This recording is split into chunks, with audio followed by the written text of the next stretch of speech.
Welcome to Bike World, welcome to the Praga ZS 800.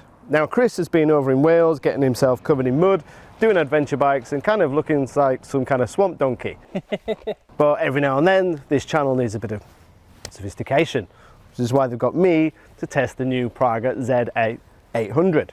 Now let's get over the big hurdle, and that's price. This is just under 100,000 euros, but this is from the manufacturers of hypercars. Do not think of this as a normal motorcycle. This is kind of like an art project. This is the most luxurious, most arty motorcycle you could probably think of. And even though £100,000 is a lot of money to me and Chris, well, maybe not Chris, it's not to some people. So let me run you through some details. It's using the W800 engine, which is from Kawasaki. It's based on their famous 1928 bike. It's all handmade, it's all bespoke.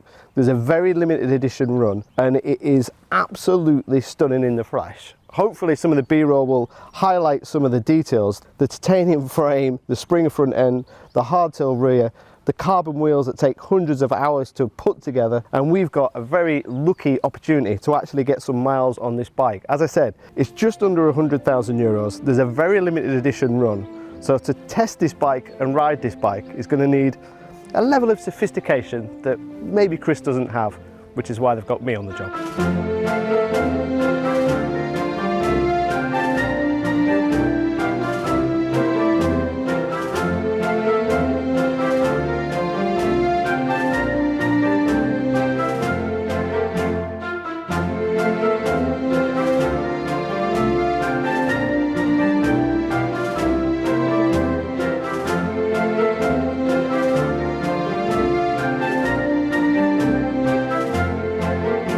We are going to head out on the Praga.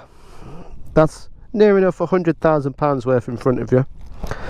So obviously when you're riding nearly £100,000 worth of bike, you do start to get a little bit nervous. I mean, look at the finish and the quality. It is I mean, that's just carbon. That is beautiful. I love it. It's one of those bikes you end up touching a lot, which that sounds a bit weird, but it is. Right, let's go for a spin. Okay, so centre stand only. Let's get it off that. Ignition key, left hand side, clocks come alive.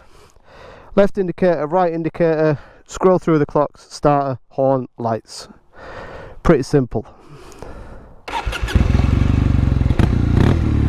There's a nice little burble to it as well. So it's not Euro 4 or Euro 5 because it's the single bike. Oh, let's get off this grass. You've got to remember you're riding £100,000 worth of bike. So I am taking it slowly. You've got shoe brakes on the front, hydraulically operated, so there's no ABS. There's no traction control. There is no lean anything. No rider modes. It's very much old school, twist the throttle and away we go. Now, watch the Springer front. How lovely is that? When you see that lovely little Springer bounce. So the rear suspension, well, there isn't any. It's a hardtail rear, so all the rear suspension is tyre only.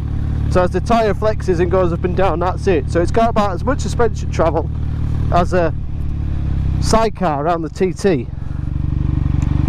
So I'm just going to take it steady, but underneath the seat is a nice little shock, so it does make it a little bit softer and a little bit more compliant. Oh, it's got some poke. It's the ZS 800. Now Praga from Czech Republic, more famous for producing hypercars, which is worth 1.3 million if I remember rightly. And this is like homage to their 1928 bike that held a few speed records back in 1928, hence the reason we've got a Springer front end. And it looks like something from the 1920s. It's got a hardtail rear suspension, which means there's no actual rear suspension, and Springer front end. It's all handmade. They're making 128 versions of this bike, but they're only making 5 or 6 of the carbon versions. All this tank is carbon. Everything is handmade, everything is bespoke. The frame is all hand welded by an expert welder. I've got Öhlins Springer front. The wheels are carbon. That take hundreds of hours to make, especially for this bike. It is an unbelievable piece of art, and it works. But there's nearly 100 Newton meters of torque, if I remember rightly, so it's got some drive. Either switchgear, carbon fibre, all the little bolts are all titanium. We've got shoe brakes down there, look.